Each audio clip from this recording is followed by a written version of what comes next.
Kuantum itu ada 4, ada utama, ada azimuth, ada magnetik, ada spin. Nah, bahas satu-satu ya.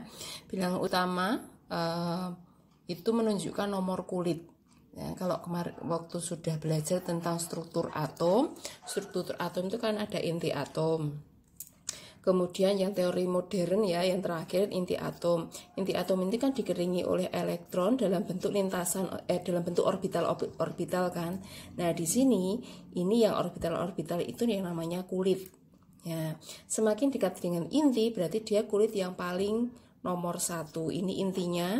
Nah, berarti ini kulit pertama, terus ini berikutnya kulit kedua, ini kulit ketiga, kulit keempat. Itu dan seterusnya, nanti ada lagi ini kulit kelima, ada lagi kulit keenam. Nah kulit-kulit itu simbolnya N. Jadi kalau ditulis di sini N1, 2, 3, 4 berarti kulit pertama, kulit kedua, 3, 4 dan seterusnya. Nah setiap kulit itu ada namanya. Kulit itu diawali dengan nama K, selanjutnya L, M, N dan seterusnya. Ini ada 5 berarti N, O dan seterusnya ke bawah terus. Tapi mulainya dari kulit K. Itu nomor kulit ya. Itu menunjukkan letak elektron pada kulit atau tingkat energi utama. Terus yang kedua adalah azimuth. Nah, azimuth itu menunjukkan letak elektron pada subkulit, bentuk orbital dan subtingkat energi elektron. Jadi kalau kita bisa bayangkan atom itu seperti buah jeruk. Jeruk itu kan ada kulit pertama. Kulit pertama itu yang bagian luarnya, berarti dia N-nya itu.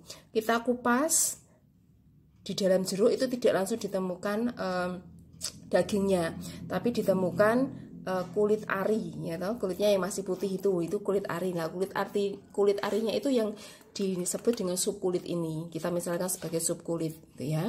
Jadi dia menunjukkan itu bentuk orbital dan subtingkat energi elektron. Nah, nilai L itu mulai dari 0.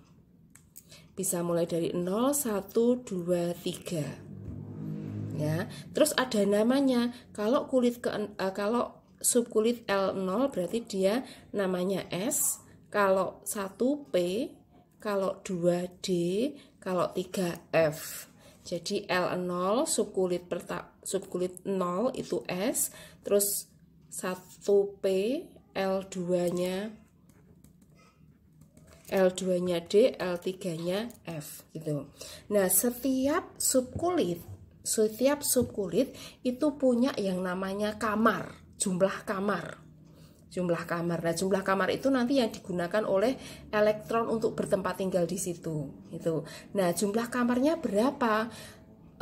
Urut dari bilangan ganjil, ya. Mulai dari 1, 3, 5, 7 ganjil. Jadi SPDF, S-nya punya 1 kamar, P3, D5, F7. Tuh. Maksudnya bagaimana kalau kita gambarkan? Kamar-kamar itulah nanti yang dikenal dengan nama orbital. Nah, ini digambarkan, kalau digambarkan ada 1 kotak. Kemudian di sini ada, kalau 3 berarti kita gambarkan ada 3 kotak, 3 kamar. Berarti kalau di sini ada 5, 2, 4, nah yang di sini ada 7, 2, 4, 6, 7. Ya, tuh. Nah, untuk setiap kamar ini punya nilai elektron maksimalnya. 1 kamar itu elektron maksimalnya hanya ada 2. Itu. Ya. Berarti untuk S pasti sudah 2. Lah, jadi 1 kamar ini isinya 2. Berarti kalau begitu P elektron maksimalnya, karena di sini punya 3 kamar, 1 kamarnya ada 2, berarti maksimalnya ada 6. Kalau D berarti ada 10, kalau F berarti ada 14. Itu maksimalnya. Nah, kalau kurang dari itu boleh enggak?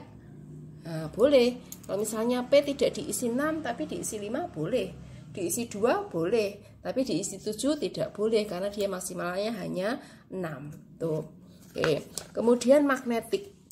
Magnetik itu menunjukkan orbital, menunjukkan orientasi orbital dalam ruangan, banyak orbital pada subkulit. Magnetik ini berhubungan erat dengan asimut. Jadi kita bisa tahu M-nya berapa kalau L-nya kamu tahu. Itu. Nah, nilai M itu mulai dari min L sampai dengan plus L. Contoh, misalkan untuk untuk P misalkan ya, untuk P di sini, P itu ada 3 kamar, gitu kan?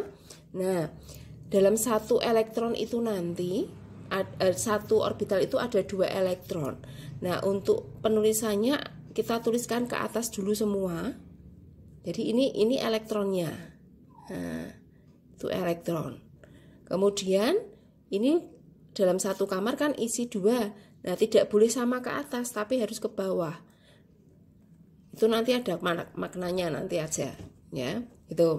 Nah, di sini satu kamar ini tadi mengandung 2 elektron. Ini mengandung 2 elektron, ini mengandung 2 elektron. Nah, P ini ya, nilai M-nya mulai dari min L sampai dengan plus L. Berarti di sini yang pojok sendiri min L yaitu min 1. Terus ini 0, ini plus 1. Jadi gampangnya yang kamu ambil titik bagian tengah itu kamu tuliskan 0, berarti dia orbital ke 0. Itu nomornya, nomor kamarnya 0 gitu ya. Nah, terus sebelah kiri sebelah kanannya nanti tinggal mengikuti garis bilangan. Itu. Berarti kalau F di sini, F ini berarti kan ada 0-nya di sini toh. Nah, berarti di sini min 3, min 2, min 1, 0, 1, 2, 3. Itu ya. Tuh. Kalau di sini berarti 0 di sini berarti ini min 2, min 1, ini 1, 2. Tuh. Ya. Nanti bagaimana aplikasinya nanti. Ini pengenalan dulu. Kemudian spin itu arah rotasi elektron. Arah rotasi elektron itu menunjukkan arah putaran elektron. Jadi ada nilainya bisa plus setengah, bisa min setengah. Ini yang dimaksud tadi. Jadi dalam satu orbital ada 2 ke atas dan ke bawah. Yang ke atas ini berarti nilainya plus setengah, yang ke bawah ini nilainya min setengah. Jadi kalau di total dalam satu orbital itu nilainya netral 0. Itu ya. Jadi itu menunjukkan arah dari elektronnya gitu. Nah, terus fungsinya apa? Bilangan kuantum itu gunanya untuk menentukan konfigurasi elektron. Kalau di awal sudah belajar tentang konfigurasi elektron pakai 2n kuadrat, itu hanya bisa digunakan untuk golongan utama dalam tabel periodik. Nah, kalau untuk golongan B transisi nggak bisa, susah. Maka pakailah bilangan kuantum ini. Nah, bilangan kuantum itu nanti caranya mengikuti yang namanya diagram tingkat energi. Kalau kamu dapat buku, ada bukunya 1S, 2S, 3S, 4S, terus 2P, 3P, terus nanti di sini 4P, terus ada 3D dan seterusnya, ada panah-panah itu kan. Nah, kamu biasanya disuruh ngapal ke ini. Nah, tapi daripada ngapal ke ini toh, kan ini harus gambar. Ngapal ke cara cepat. Ambil 6 jari ya. Balik sih. Ada 6 jari. Jari 1, jari 2, jari 3, jari keempat, jari kelima, dan jari keenam. Ini jari. Jari ini kita anggap sebagai kulitnya. Ya, jari itu kita anggap sebagai kulitnya. Jari pertama isinya subkulit S. Ya. Jadi jari pertama isinya subkulitnya S. Jari kedua ada 2S, ada S dan P. Sama dengan jari ketiga ada S dan P. Jari keempat ada S, di sisi PD, terus P. Sama dengan jari kelima S, D, P. Jadi S, SP, SP, SDP, SDP. Terus jari keenam adalah S, F, D, P. Nah, ini cara cepat untuk membuat konfigurasi elektron ya, tanpa harus kamu membuat ngapalke yang diagram energi itu ya. Nah, terus ini tadi kan S itu di kulit pertama, kamu letakkan di depan sini. Nah, jadi yang depan sendiri, angka di depan sendiri itu adalah kulit 1S. 2SP ini tadi punyanya kulit kedua, berarti tuliskan di sini 2S 2P. SP di sini punyanya kulit ke-3, berarti tulis 3S 3P. Terus di sini 4S. Untuk D nilainya N-1. N tadi kan ini, kulit itu tadi kan simbolnya N. Ya toh? Berarti di sini nilainya N-nya yaitu 4 kurangi 1 berarti 3. Berarti ini nilainya 3D. P-nya tetap 4. Ya. Terus ini 5 karena dia di kulit kelima. D-nya tadi N-1. Berarti 5 kurangi 1 sini 4. Terus ini 5. Nah, S untuk ini kulit ke-6. Kalau D tadi N-1, kalau F N-2. Berarti 6 dikurangi 2 4. Terus D-nya tetap N-1 berarti 5. Terus ini 6P. Terus gitu terus. Nanti untuk 7 berarti pakainya SFDP, 8 SFDP. Udah semua itu pasti nanti mengikuti konfigurasi itu. Ya. Jadi kalau kamu cek pakai diagram tingkat energi pasti hasilnya sama. Tuh, itu cara cepatnya. Nah, terus gunanya apa? Tadi yang maksimum elektron ini kan tadi sudah kita tulis nih. Ini kan 1, 2, 2, 3 dan seterusnya, yang depan-depan itu kan kulitnya. S, P, P, D, F itu kan subkulitnya ini tadi, asimutnya toh. Nah, terus di asimut itu tadi, di asimut di setiap subkulit tadi kan ada elektron maksimalnya. Untuk S maksimalnya 2. Nah, S maksimal 2 itu kamu tuliskan di atasnya 2. Nah, jadi 1S2, 2 itu menunjukkan nilai elektron yang ada di subkulit tersebut. Nah, di sini S-nya juga 2. P berarti kalau P tadi maksimalnya 6. S2, P di sini juga 6. S2, D. D itu tadi maksimalnya ada 10. Itu P6. Itu, sorry. P6. Terus S-nya 2 dan seterusnya. Jadi angka-angka yang di atas itu adalah angka-angka nilai maksimum untuk elektron. Kurang dari maksimalnya diperbolehkan. Nah, gunanya untuk apa? Membuat konfigurasi. Contoh misalkan saya punya unsur X, nggak tahu unsurnya apa, nomor atomnya 19. Berarti kita mau buat konfigurasinya, penyebaran elektronnya. Caranya piye? Ini tadi kulit pertama isinya S, kulit kedua isinya S sama P, kulit ketiga isinya S sama P lagi, gitu. Kulit keempat isinya S, D, P, gitu kan? Kita tulis 1, 2, 2. Ini kulit ketiga tadi, ini kulit keempat, ini 3, 4, gitu kan? Terus elektron maksimal untuk di S, nah 2. Yang diminta disebarkan di sini adalah atomnya sebanyak 19. Berarti ini 2. Terus maksimalnya S di sini juga 2. Maksimal P di sini tadi, P itu maksimalnya tadi adalah 6. Berarti masukkan di sini 6. S di sini tadi maksimalnya juga 2. P tadi juga 6, ya toh? Kita tuliskan 6 di sini. Nah, cek dulu. Yang diminta 19, berarti ini 10 tambah 8, masih 18, berarti kurang 1. Maka yang terakhir di sini 4S ini tidak diisi 2 tetapi hanya diisi 1. Ini berarti nggak kepakai. Itu. Jadi totalnya di sini 10, 18, 19. Itu persebaran elektronnya. Itu ya. Contoh lagi misalnya kita punya Y berapa ya? Y berapa? Y35 misalkan. Y35. Berarti nanti konfigurasinya yaitu S terus SP SP S DP, S, DP gitu sih toh.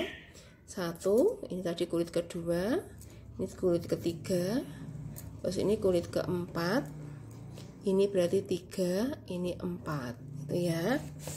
Terus di sini 5 gitu kan, ini 4, ini 5, ini 2 maksimalnya, ini juga 2, ini 6 gitu, S6, P6, S2, P6 lagi, S2 lagi sudah berapa? 10, 20, masih 20. D maksimalnya tadi adalah berapa tadi D? 10. Berarti kita tuliskan di sini 10. Berarti ini sudah 10, 20, 30. Ya, atau 30 yang diminta 35.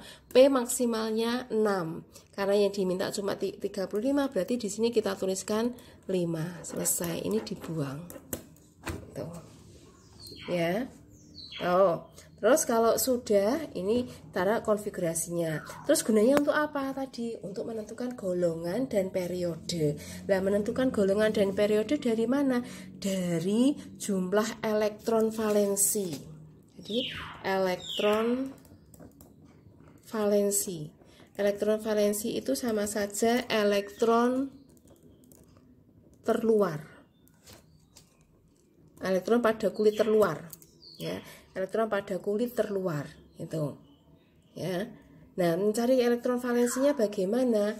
Cara mencarinya adalah dengan mengelompokkan elektron untuk setiap kulitnya. Kulit pertama ini saja isinya hanya S2, berarti dia kulitnya cuma ini toh, kita taruhkan di bawahnya 2.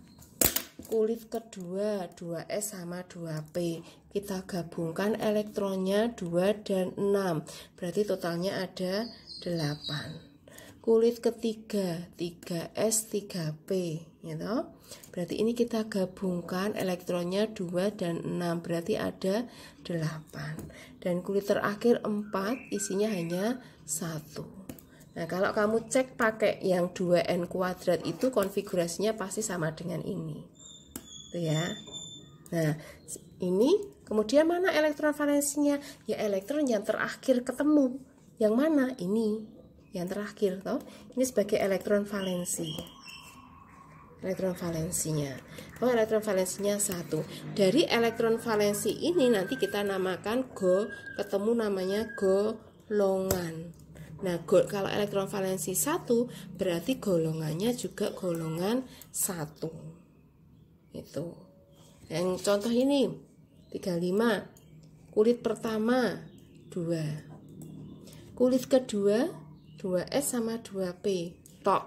Gabungkan 2 dan 6, berarti totalnya 8. Kulit ketiga ada 3S, ada 3P, dan ada 3D. Nah, ini kita gabungkan semua 3S, 3P, 3D. Nah, berarti totalnya 2 tambah 6, 8 tambah 10, 18. Kulit keempat 4S2 dan 4P, 5. Kita gabungkan di sini. Berarti elektronnya ada 2 dan 5. Berarti totalnya ada 7. Elektron yang terakhir ditulis yang mana? Yang 7 ini. Berarti ini sebagai elektron valensi. Elektron valensinya adalah 7, berarti golongannya adalah golongan 7. Tuh. Ya. Nah, sekarang 7A atau 7B, karena kita kan punya golongan utama A dan B itu kan.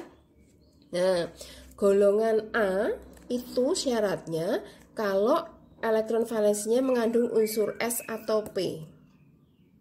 Golongan B itu kalau elektron valensinya mengandung unsur ada D-nya atau F-nya. Nah, sekarang kita lihat tadi.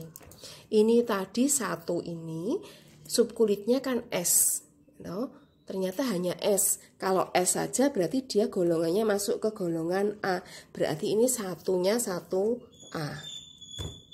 Terus kalau yang ini 7 ini tadi itu ada S sama ada P. SP. Nah, masih ada S sama P tok, berarti dia masih golongan A. Berarti ini 7A. Ya. Itu golongan. Terus periode. Ada golongan, ada periode. Periode itu dinyatakan dari jumlah kulit. Jumlah kulit. Jadi banyaknya kulitnya ada berapa, yaitu periodenya. Nah, sekarang dilihat di sini. Ini tadi kulit pertama isinya 2 elektron, kulit kedua isinya 8 elektron, kulit ketiga isinya 8 elektron, kulit keempat isinya 1 elektron. Berarti jumlah kulitnya ada 1, 2, 3, 4. Oh, jumlah kulitnya nilainya 4. Berarti dia periodenya periode 4. Tuh. Ya, atau kamu cari aja angka di depan-depan ini, yang paling besar itu angka berapa? Oh, ketemu angka 4. Berarti dia pasti periodenya 4. Ya. Nah, kalau yang bawahnya berarti periodenya berapa? Oh, ketemu juga tetap yang paling besar adalah 4. Berarti periodenya 4 karena dia kulitnya ada 4. Itu. Oke.